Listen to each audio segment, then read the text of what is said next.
When Bill arrived, Mr. Gator came in and discussed with the board the fact that they wish to have a private meeting, and the board members who were there, a majority of the board, by the way, said no, our policy has been public meetings.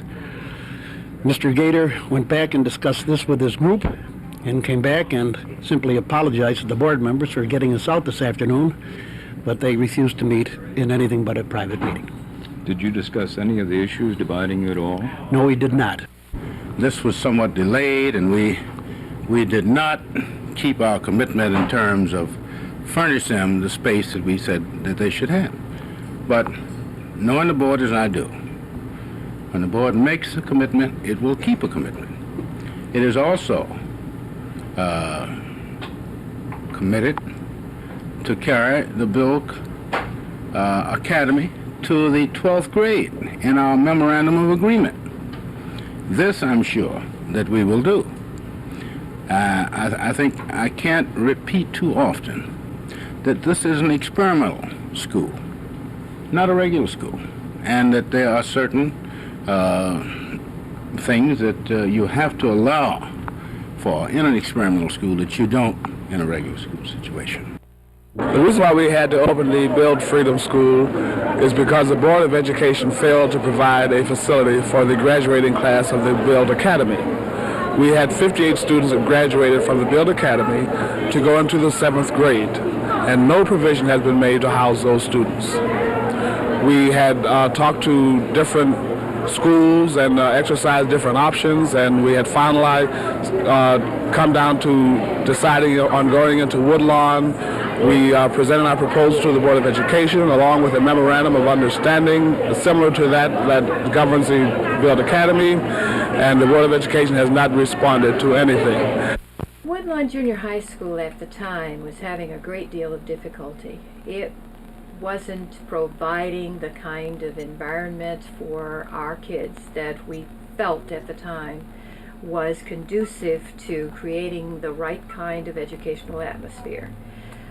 We felt that if the B.U.I.L.D. Policy Board had the opportunity to get involved in that middle school or that junior high school, that we would be able to have some better things happen to children, mostly black kids, in that community than were happening at the time. So it seemed to be a kind of natural transition from Clinton Street to Woodlawn. It was a new facility. There had been a great deal of community opposition when Woodlawn Junior High School first opened, so things hadn't gotten better. In fact, they had gotten really bad over time, and I guess that was why we thought Woodlawn might be a natural site. Woodlawn Junior High School may have seemed like a natural site to the B.U.I.L.D. organization. However, the Woodlawn faculty was vehemently opposed to the idea. Well, you must understand that in getting entrance into decision making for our community and not having, go back to the green power, economic power, what we had was we had to take actions which forced reactions, which resulted in getting this idea that B.U.I.L.D. was just a loudmouth, radical type organization. And as a result, there were even some people who did not trust that we would be sane people, even in the demonstration of B.U.I.L.D. Academy. So coming into Woodlawn, I remember there was one, even at that late date, there was a teacher in one of the meetings who said, well, I'm not going to let some dumb parent tell me what to do. You know, that was a kind of attitude that somehow it might be all right over there, but over here, and after Genesee Humboldt and some of those other confrontations that we had, to have our voices heard. It's all about power. It's all about maintaining one's turf. It's all about self-protection. And I guess that's kind of natural. If you are a person working at a site, you're going to worry about your job security. You're going to worry about someone taking over your space. And I can understand that. At the time, they weren't sure as to what would happen to them. And they weren't sure as to how the students of that building would be incorporated in the population that we had planned.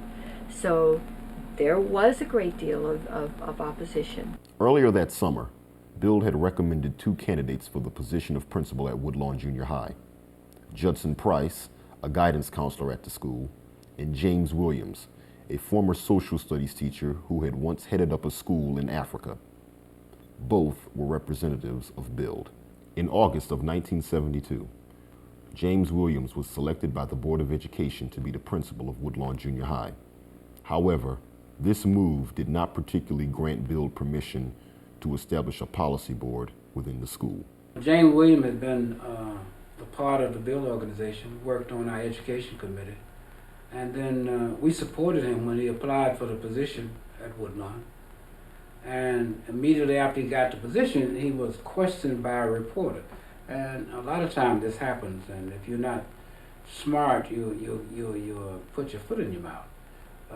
But he was questioned by a reporter who wanted to know how was his relationship was going to be with B.U.I.L.D, knowing that B.U.I.L D was always around doing stuff in the schools. And he made the statement that B.U.I.L D didn't have anything to do with him being selected as the principal there, and so we would have any influence over what he did. It was okay. It just sort of like, it just let us know where he stood and how he felt. In protest, B.U.I.L.D housed the 7th grade class in the new Skateland Arena at the start of the 1972-73 school season. This defiant and somewhat familiar move on the part of the B.U.I.L.D organization had set the stage for a series of heated meetings with the Buffalo Board of Education. I remember some attitudes that were exhibited that, were outlandish. I remember one particular board member who, whenever the B.U.I.L.D organization entered the boardroom, would turn his chair so that his back was to the group. There was overt hostility. There were racist attitudes that were exhibited that were, overt. Something that we probably wouldn't see today, although the feelings may be there. People mask them better. So it was not comfortable for the most part. That's not to say that all members of the board behaved that way, but there were some that behaved just that way all the time. You have to remember we were trying to wrest power from the Board of Education. That was the purpose behind our thrust, was to gain as much power as we could and control over the schools as we could. And the board was not about to give that up without a fight. So it was always a hot, contentious situation. Why are you going to be teaching at this school? Because these children are being denied equal educational opportunities, and I feel that I may be able to help provide equal opportunities for them. How has it seemed to go this first day? Well, everybody seems to have a lot of enthusiasm. The children are anxious to get back to work. Very well, I would say. Do you expect that the enrollment will increase in the next few days? I think so, yes. I believe there were 57 graduates from B.U.I.L.D Academy, and I think there are about 26 children here today. So I would imagine more will be coming Thursday and Friday. No. I don't think we're saying. I think we ought to get a copy of Mr. Kelly. I have a copy of it. Would you like me to? Would you like? There is a basement that the board would be willing to send our children into, rather than to place those children in a building where... This all day and one yesterday. We're here to discuss this now. With regard to this building, this basement, let's look at this a little bit. The basement. We used rooms because of... Wait a minute, Bill. We came down this morning because we had... Don't tell us to be quiet. He shouldn't be allowed to even say a word. Because we heard that baloney enough about equal education. We know it's not so. Don't bring up that. We came down this morning. To carry out the law, they will not entertain this. They talk about putting children in basement rooms. They have children in basement rooms all over the city. This is a Well, way let of me just handling ask you it one out. question, Duncan. What is the difference in giving them 2 rooms By you and the court, we did our best. We did not have a school building that we could have taken them into. And we did not have all of the other stuff that you had, but we did our best with what we had, you know. But no one here prepared a place for that 7th grade. So how can you sit there and say we are less concerned? You have space in that facility for 300 to 400 more students than are there. We're talking about from 30 to 60 students, and you're going to sit there with a hard line saying that I don't give a damn what you say you want and what you say you need. We're going to give you this to Woodlawn. Or you're saying to the parents at Clinton, I don't give a damn what you don't want.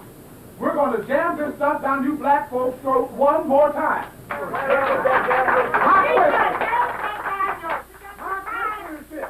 My question is this. Why don't you want us in Woodlawn? Answer that for me. It felt good, but we were still a little bit nervous because we knew that the board had approved that, but it had to be approved at another level. And history will indicate to you that our anxieties were well placed because we never really got the final approval that we needed in order to move into that facility.